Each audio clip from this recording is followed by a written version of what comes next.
Hello, my CFA friends. How are you, my friends? With hundreds of people joining the channel every day, it dawned on me that, of course, a portion of them don't know anything about the CFA program.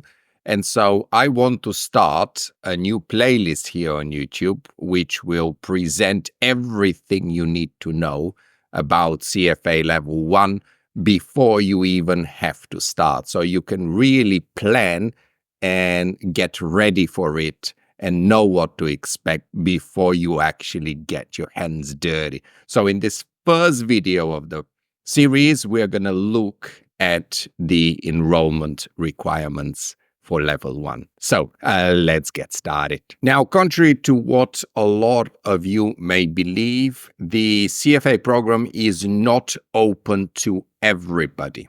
So we have fundamentally two routes that we can follow in order to be eligible to enroll for the program. The first one is the higher education route, and the second one, which we shall look on the next slide, is the professional work route. So starting with the higher education route, we would expect to have a bachelor's degree from a college or a university.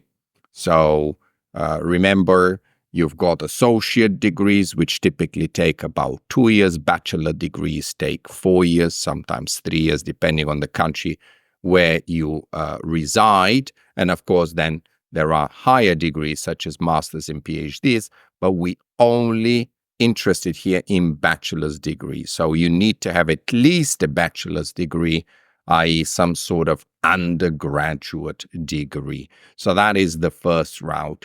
Or alternatively, if you don't already hold your bachelor's degree, you must be a student studying towards a bachelor's degree, and your exam window, so the time when you're intending to take your CFA Level 1 exam, must be within 23 months of your graduation from your undergraduate degree. So what that basically means is that the finish line of your undergraduate degree must be in sight. It must be on the horizon. You should be completing that in no more than essentially 2 years. Now, suppose you don't have a bachelor's degree and you are nowhere near meeting the study route requirement. So there is a secondary route, which is the professional work route.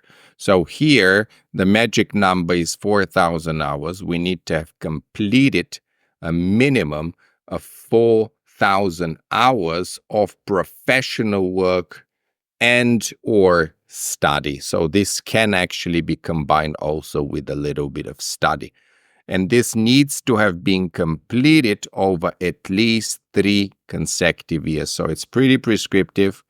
It has to be minimum of 3 years you've been working, and it has to be 3 consecutive years. You must complete this before you register for the CFA Level 1 exam, so you cannot really claim that you are on your way to completing the 4,000 hours. You must have already completed them before joining. Now, some good news, however, the work does not need to be investment related. So contrary to what you might be expecting, even though we're obviously gearing towards being portfolio managers and research analysts, we don't really need to have completed investment-related work, but it has to be professional work. And what we mean by professional is perhaps you were some sort of leader, or your work required teamwork and time management, and obviously analysis would be great because, of course, the CFA is all about analysis, as you know. And when you are claiming that you have clocked up that professional work, you will effectively be using your own judgment, and you will be telling the institute, hey, I did this work and it is professional work. It did involve teamwork. It did involve leadership and analysis. And all I can say here is just try to be as honest and objective as possible. Be honest, tell them the truth, and be reasonable in terms of whether your work was indeed professional or not. Also, internships are okay. They can count towards the 4,000 hours, but they must be paid. So unpaid internships, unfortunately, are not going to be counting towards the 4,000 mark. I remember myself, I did an internship right after graduating, and it was an unpaid internship, and I worked really, really hard for no money.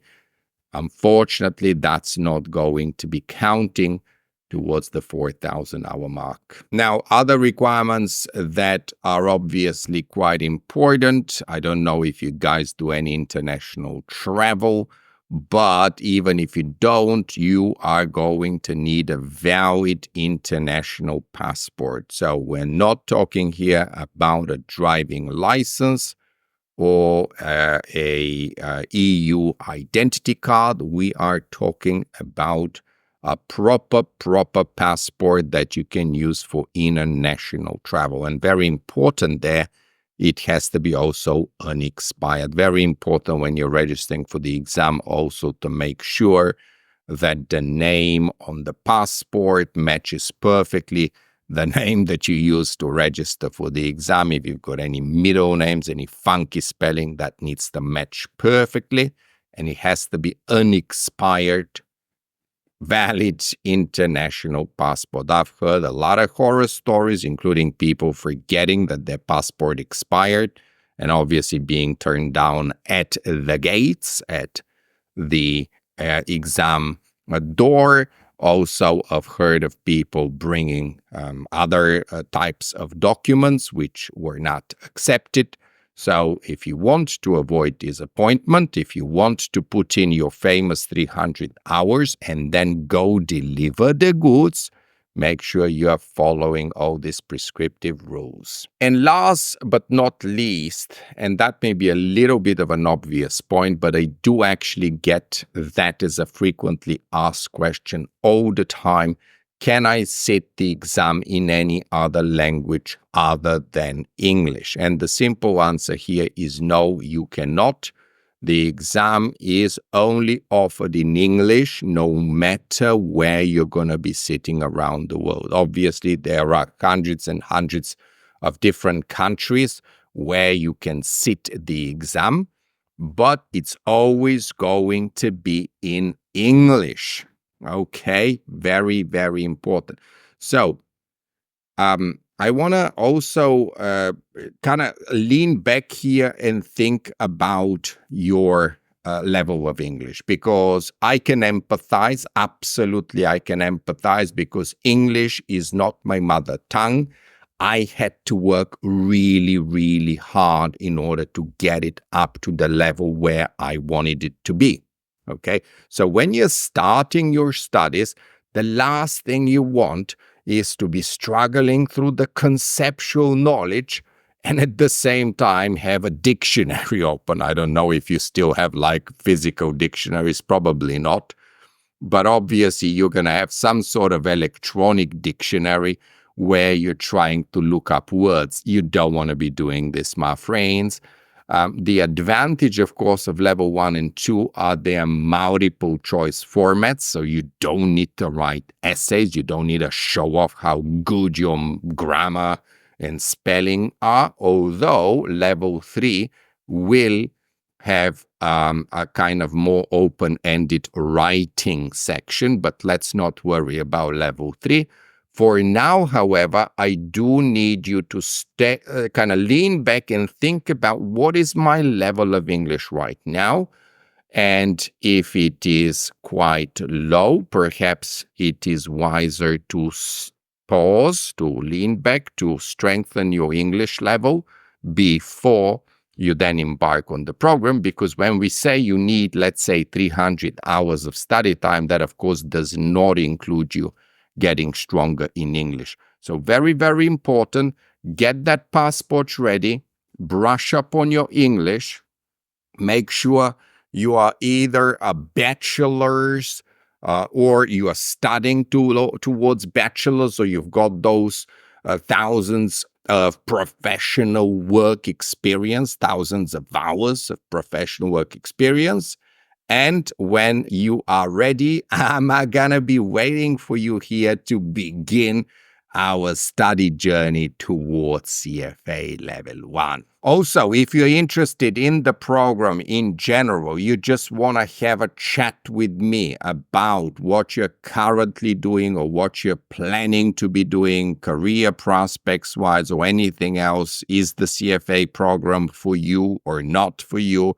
Book a 1-hour session, it's Zoom session with me, a 1-hour consultation. All you gotta do is just simply email me at stoinov.financial@gmail.com. Also, check out my website, which is stoinov.co.uk, where I've got a fantastic question-based revision product, very, very similar to the YouTube videos, but we are going purely through questions. So I work out questions on screen for you. So I hope you found this short video useful. More videos like this will be coming in the next few days, where we're going to cover other aspects of the CFA program. And in particular, we're going to be looking at CFA Level 1. But until then, my friends, have a great day.